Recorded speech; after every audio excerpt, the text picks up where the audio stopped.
यहाँ जहाँ आप खड़े हैं ठीक इसी जगह पर ये मेरा लिविंग रूम था और मुझे लगता है अब बस चिमनी रह गई है और कुछ नहीं। तबाही का खौफनाक मंजर।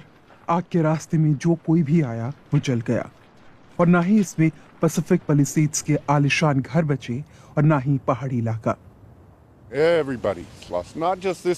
यहाँ रहे लोगों ने अपने पड़ोसी भी खो दिए। मैं यकीन के साथ कह सकता हूँ कि लोगों ने अपना सब कुछ गंवा दिया है। ये काफी दर्दनाक है। मुझे नहीं लगता कि लॉस एंजलिस में ऐसा पहले कभी हुआ होगा।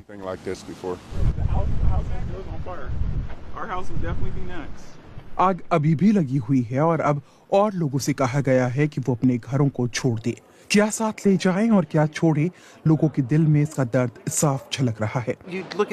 जो चीज आपके पास है उसे देखकर आप सोचेंगे कि ये मेरे पास हमेशा से थी, तो आप उसे एक बार के लिए छोड़ सकते हैं। पर कुछ तस्वीरें, चीजें जो आपके लिए कीमती हैं, जैसे कि एक छोटी सी गुड़िया जो मेरे पिता मेरे लिए लाए थे, उन्हें छोड़ना तकलीफ देता है। दक्षिण कैलिफोर्निया में जंगलों में आग लगती रहती है पर इस तरह की नहीं। जनवरी में बारिश होनी थी पर जमीन सूखी पड़ी है। पैलिसेड्स जहां मंगलवार को आग शुरू हुई वो लॉस एंजलिस के इतिहास की सबसे तबाही मचाने वाली आग बन गई। तूफानी हवाओं ने लपटों को फैला दिया। कुछ लोग अपने घरों को बचाने के लिए जी जान से कोशिश कर रहे थे। मैं जानता हूँ ये काफी बेतुका लग सकता है, लेकिन अगर मैं अपने घर की एक लकड़ी भी बचा पाऊँ तो मैं इसके लिए हर जोखिम उठाने के लिए तैयार हूँ। पैसिफिक पैलिसेड का मुख्य इलाका लगभग खत्म हो गया है। यहाँ सेलिब्रिटीज जैसे टॉम हैंक्स, बेन अफ्लेक और रीस विदरस्पून का घर भी है, पर अब सब वीरान है। अमेरिकी उपराष्ट्रपति कमला हैरिस का घर भी प्रभावित हुआ है। यहाँ रह रहे लोग अब किसके लिए वापस आएंगे ये कोई नहीं जानता। सब ठीक हो जाएगा। मैं हिम्मत वाला हूँ। हालांकि मैं 91 साल का हूँ, लेकिन मैं फिर से शुरू करूंगा। पानी की सप्लाई कम है, बिजली की सप्लाई पर भी असर पड़ा है और करीब 15 लाख लोग प्रभावित हुए हैं। हम ऊपर गए और हमें विश्वास नहीं हुआ। मेरे पास शब्द नहीं है। मैं आपको बता भी नहीं सकती कि वहाँ क्या हो रहा है। मैं बहुत भारी महसूस कर रही हूँ, पर यह कहना चाहूंगी कि आर्थिक मदद के साथ साथ राहत कर्मी यहाँ मौजूद हैं और हम अपनी लड़ाई जारी रखेंगे। पर मदद के वादे डर को खत्म नहीं कर सकते। वैज्ञानिकों ने चेतावनी दी है कि इस इलाके के जंगलों में लगी आग का दायरा अब बढ़ रहा है।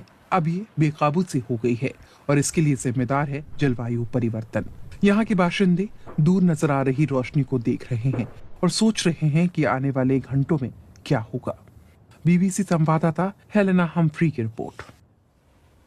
पैसिफिक पैलिसेड्स लॉस एंजलिस का वो इलाका है जहां कई हस्तियों के मकान हैं। यहाँ और आसपास रहने वाले लोगों को अगले नोटिस तक पीने और खाना पकाने के लिए सिर्फ उबला हुआ या बोतलबंद पानी इस्तेमाल करने की हिदायत दी गई है।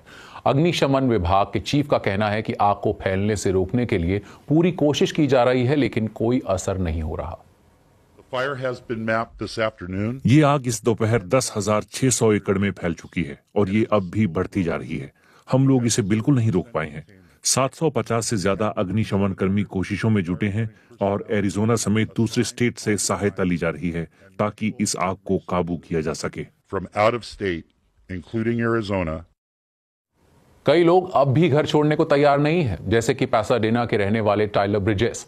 अधिकारियों ने बुधवार शाम को ही उन्हें अपना घर छोड़ने की चेतावनी दी थी, पर इसके बावजूद वो अपनी मंगेतर के साथ घर में ही रुके हुए हैं। उन्होंने बीबीसी को अपना अनुभव बताया। ये किसी बुरे सपने जैसा है, जैसे कि विनाश हो गया हो। ये ताकतवर हवाओं के साथ शुरू हुआ।